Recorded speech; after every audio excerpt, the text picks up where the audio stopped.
एक समय की बात है जब भगवान गौतम बुद्ध अपने शिष्यों के साथ एक बाग में बैठे थे।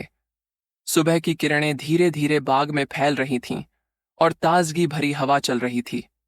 शिष्य हमेशा उनकी ओर प्रेरणा पाने के लिए तत्पर रहते थे। भगवान बुद्ध ने उन्हें देखा और मुस्कुराते हुए कहा, प्रिय शिष्यों, क्या आप जानते हैं कि जीवन का असली अर्थ क्या है?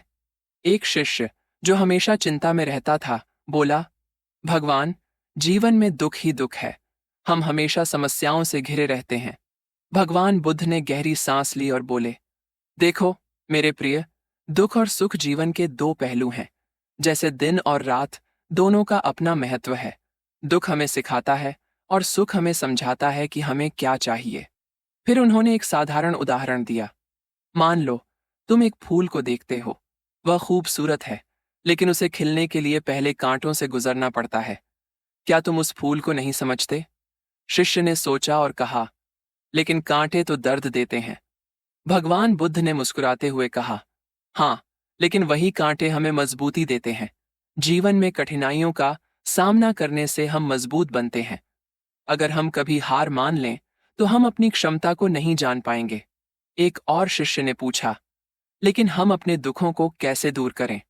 भगवान बुद्ध ने कहा, दुख को दूर करने का पहला कदम है उसे स्वीकारना। जब तुम अपने दुख को समझोगे, तब तुम उसे बदलने की कोशिश करोगे। ध्यान लगाओ, अपने मन को शांत करो और सकारात्मकता की ओर बढ़ो। उन्होंने फिर कहा, जैसे तुम अपने रास्ते पर चल रहे हो, हर कदम पर ध्यान दो। अपनी सोच को बदलो। जो तुम सोचते हो वही बनते हो। अगर तुम सकारात्मक रहोगे तो तुम्हारा जीवन भी सकारात्मक बनेगा। शिष्यों ने गहराई से भगवान बुद्ध की बातें सुनी और समझ गए कि जीवन में कठिनाइयां तो आएंगी, लेकिन उनका सामना करना और उन्हें स्वीकार करना ही असली साहस है। उस दिन सभी शिष्य अपने दिल में नई उम्मीद और प्रेरणा लेकर लौटे। भगवान बुद्ध की बातें उनके लिए एक दीपक बन गईं, जो हर मुश्किल में उन्हें राह दिखाएगा